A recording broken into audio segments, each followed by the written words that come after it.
Arrest হয়েছে।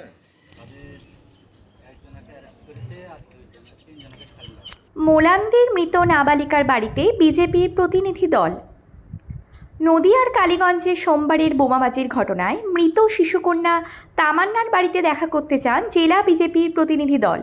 উপস্থিত ছিলেন জেলা সভাপতি অর্জুন বিশ্বাস, ছিলেন উপনির্বাচনের প্রার্থী আশিস ঘোষ সহ অনেকে। এদিন তারা মৃতের পরিবারের সাথে কথা বলেন, পাশাপাশি এটাই তৃণমূলের চরিত্র বলেও কটাক্ষ করেন বিজেপির জেলা সভাপতি অর্জুন বিশ্বাস। পাশাপাশি মৃতের বাবা হুসেন শেখের সাথেও কথা বলেন এবং পরিবারের পাশে থাকার আশ্বাস সহ আগামীতে পরিবার যদি সিবিআই তদন্তের দাবিও জানায় তাতেও তারা সহায়তা করবে। বিজেপির জেলা সভাপতি এও বলেন, এখানে কোনো রাজনৈতিক কারণে আমরা আসিনি। তৃণমূলের সন্ত্রাসে যে একটা শিশুর মৃত্যু হলো, পরিবারের পাশে থাকতেই আশা। শোনেন, আমি কৃষ্ণনগর থেকে এসেছি, কোনো হেল্প লাগবে সিবিআই বা কোনো কিছু যদি হেল্প লাগে আমি অবশ্যই করব। আমরা পাশে থাকবো। এখানে ভোটের কোনো রাজনীতি নেই, এখানে একটা বাচ্চা মেয়ে মারা গেছে, সহানুভূতি আপনার পরিবারের পাশে এসেছি। এবং শুধু তাই না, এই যারা মেরেছে তাদের উপযুক্ত শাস্তি হয়। ঠিক আছে, আমি তো পরশু দিন গিয়েছে শুনলাম সেটাও। খুব একটাই মেয়ে আপনার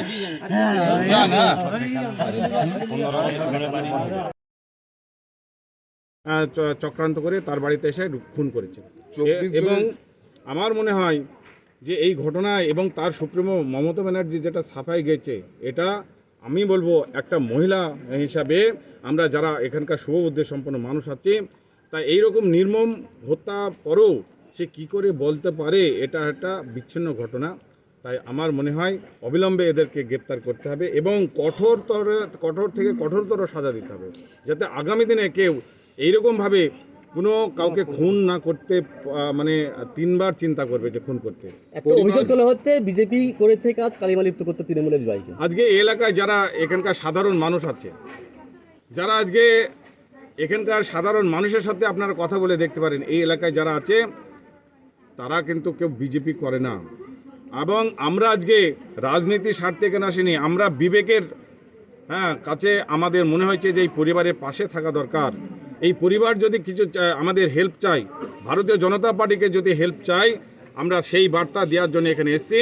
আর ভারতীয় জনতা পার্টি এটা আজকে গুজরাটে ভোট হয়েছে, সেখানে ভারতীয় জনতা পার্টি সরকার আছে। আজকে পাঞ্জাবে ভোট হয়েছে, কিন্তু সেখানে কোনো ঘটনা ঘটেনি, একটা মার্ডার হয়নি, কোনো কিচ্ছু হয়নি। তাই তৃণমূল এটাকে বাইপাস করার জন্য ভারতীয় জনতা পার্টির নাম বেছে নিয়েছে। তা আমরা মনে হয় সাধারণ মানুষ, এখানকার সাধারণ মানুষ এবং মিডিয়া বন্ধু যারা আছে তারা পরিষ্কার হয়ে গেছে এই ঘটনা তৃণমূলই ঘটেছে, তৃণমূলের গুন্ডা বাহিনী ঘটেছে। এবং তার জন্যে আমার মনে হয় মমতা ব্যানার্জি তাকে প্রচ্ছন্ন মদত আছে বলে। নাবালিকার মা বলছেন যে 24 ঘন্টা সময়সীমা দেওয়া হয়েছে পুলিশকে, পুলিশের তদন্তে তার এখনো পর্যন্ত ভরসা নেই। 24 ঘন্টা যদি অতিক্রান্ত হয়ে যায় তাহলে তারা কোর্টে যাবেন, সিবিআই তদন্তের দাবি করবেন। আপনারা পাশে থাকবেন? তো আমার বক্তব্য হচ্ছে, আমাদের রাজ্য নেতৃত্ব মাননীয় শুভেন্দুদা এবং সুকান্তদার নির্দেশ যে এই পরিবার যদি চাই, এই পরিবার যদি আমাদের যে কোনোভাবে সহযোগিতা চাই, তা আমরা সম্পূর্ণভাবে এই পরিবারের পাশে থাকব। এবং সিবিআই থেকে শুরু করে আমরা আরও যদি কিছু এই পরিবার চাই, সেগুলোকে সমস্তভাবে আমরা পাশে থেকে সহযোগিতা করব এবং সিবিআই যত পায় তার ব্যবস্থা করব। বিরোধী দলনেতা কি পরিবারের সঙ্গে কথা বলবে? এটা এখনও আমি ওনার সাথে কথা বলে সিদ্ধান্ত নেব এবং ওনাকে জানাবো বিষয়গুলি। তারপরে এখনই ওনার সাথে এই বিষয়ে কথা হয়নি। আপনারা আজকে এখানে এলেন, অথচ বিজেপি বিরোধী দলনেতা শুভেন্দু অধিকারী তিনি সোশ্যাল মিডিয়ায় পোস্ট করে 2026-এ হিন্দু একতার কথা বলছে, যেখানে এই ভোটের রেজাল্টকে মুসলিম এলাকায় বুথে কি ভোট পেয়েছে।